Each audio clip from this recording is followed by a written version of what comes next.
Christine Renaldo dengan NIM 2336037009. Di video kali ini, Marisa akan memberikan sedikit ringkasan penjelasan terkait laporan analisis aplikasi mobile JKN.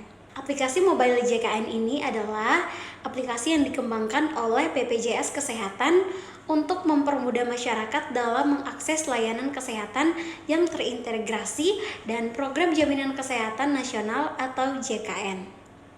Aplikasi ini memberikan kemudahan bagi setiap peserta untuk mengecek status kepesertaan dan juga kemudahan untuk melakukan pembayaran iuran serta mencari fasilitas-fasilitas kesehatan di terdekat kita.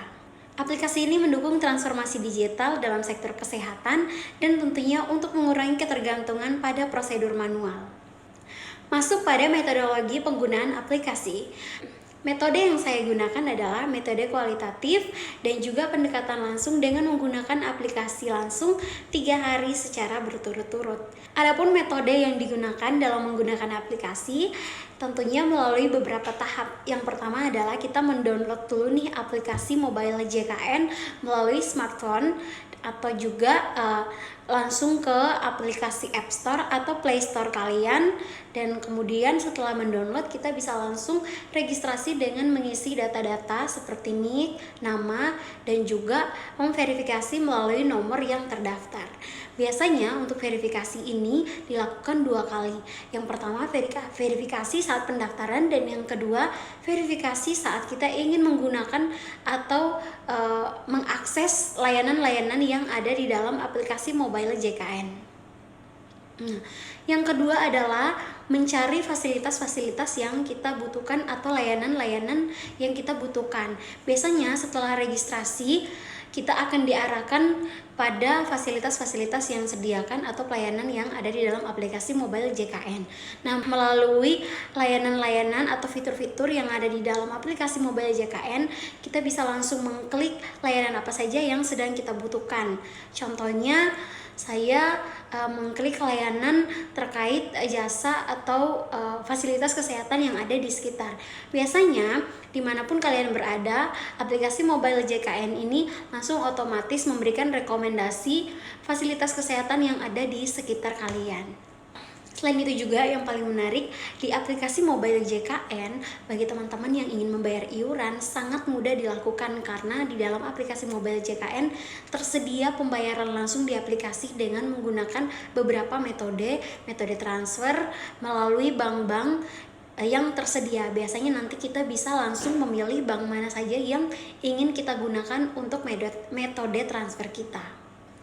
Lalu sebenarnya fitur-fitur apa saja yang ada di dalam aplikasi mobile JKN? Sebenarnya banyak sekali fitur-fitur yang ada di dalam aplikasi mobile JKN. Nah, yang paling singkat saya akan terangkan beberapa fitur yang sedikit saya gunakan, namun meskipun tidak efektif, tetapi saya sedikit meresearch terkait fitur-fitur yang saya gunakan ini juga. Nah, yang pertama itu adalah cek status kepesertaan. Nah, seperti yang saya jelaskan di awal, ketika kita selesai mendaftar di aplikasi mobile JKN, biasanya verifikasi kepesertaan itu dilakukan 2 kali. Dan biasanya verifikasi itu dikirimkan berupa kode di SMS pada nomor yang terdaftar. Selain itu juga peserta dapat mengecek status keaktifan atau kenonaktifan peserta melalui cek status kepesertaan. Yang kedua adalah pencarian fasilitas kesehatan. Seperti yang saya jelaskan tadi, teman-teman, ada fitur untuk mencari fasilitas kesehatan yang ada di sekitar kita, namanya adalah geolocation. Nah, geolocation ini bisa kita gunakan untuk mencari fasilitas kesehatan yang ada di terdekat kita, dan tentunya ini sudah didukung oleh BPJS Kesehatan dan bekerja sama juga dengan BPJS Kesehatan. Yang ketiga adalah pendaftaran online. Bagi setiap peserta yang ingin mendaftarkan diri untuk mendapatkan fasilitas kesehatan bisa mendaftarkan diri secara online. Jadi tidak perlu lagi mendaftarkan secara offline karena di mobile JKN bisa dilakukan dengan cara online. Fitur pembayaran iuran. Dalam fitur pembayaran iuran ini memungkinkan kita lebih efektif dalam membayar tagihan iuran BPJS, tentunya melalui beberapa metode. Nah, salah satunya ada metode transfer dan juga bisa melakukan pembayaran menggunakan e-wallet. Dari fitur-fitur ini tentunya memberikan kemudahan untuk seluruh peserta aplikasi mobile JKN dalam mengakses fasilitas kesehatan, pembayaran iuran, dan juga mendapatkan layanan-layanan kesehatan lainnya. Nah, beralih dari situ, kita mau membahas terkait kelebihan dan kekurangan aplikasi mobile JKN sejauh yang saya amati. Yang pertama, kelebihannya ada kemudahan dalam mengakses layanan dan informasi, yang mana ini bisa dilakukan dari mana saja dan kapan saja. Yang kedua adalah efisiensi waktu. Efisiensi waktu tentunya di mana di sini mengurangi pembuangan waktu yang berlebih karena melakukan prosedur yang manual. Jadi teman-teman semua bisa melakukan prosedur dalam pengecekan fasilitas dan layanan kesehatan dengan online dan tentunya lebih hemat waktu juga. Dan kelebihan yang ketiga adalah kembali lagi ke pembayaran iuran, yang mana pembayaran iuran di sini bisa dilakukan di aplikasinya langsung. Jadi bisa lebih cepat dan hemat. Yang keempat adalah fitur geolocation, yang mana sudah saya jelaskan tadi adalah kita bisa menemukan atau mendapatkan fasilitas kesehatan yang ada di terdekat kita, dan tentunya juga mereka memberikan rekomendasi-rekomendasi sesuai dengan lokasi kita saat itu juga. Lalu kita bahas pada kekurangan. Sebenarnya kekurangan pada aplikasi mobile JKN ini sangat sedikit saya temui. Namun kekurangan-kekurangan ini dapat menjadi satu perhatian juga. Yang pertama adalah performa aplikasi yang perlu ditingkatkan, seperti masalah lag atau crash di beberapa perangkat. Saya sempat menggunakan aplikasi ini selama 3 hari dan memang betul ada beberapa fitur yang agak sulit digunakan dan tidak bekerja dengan maksimal. Yang kedua adalah proses klaim yang masih manual dan memerlukan interaksi dengan aplikasi lain. Kita beralih pada dampak dari aplikasi mobile JKN.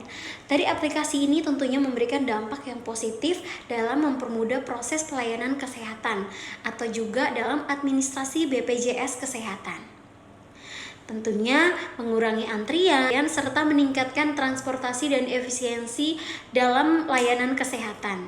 Bagi pemerintah tentunya aplikasi ini dapat mempercepat pengelolaan kepesertaan dari anggota BPJS atau kepesertaan lainnya, dan juga mempermudah klaim sehingga mengurangi beban kerja manual.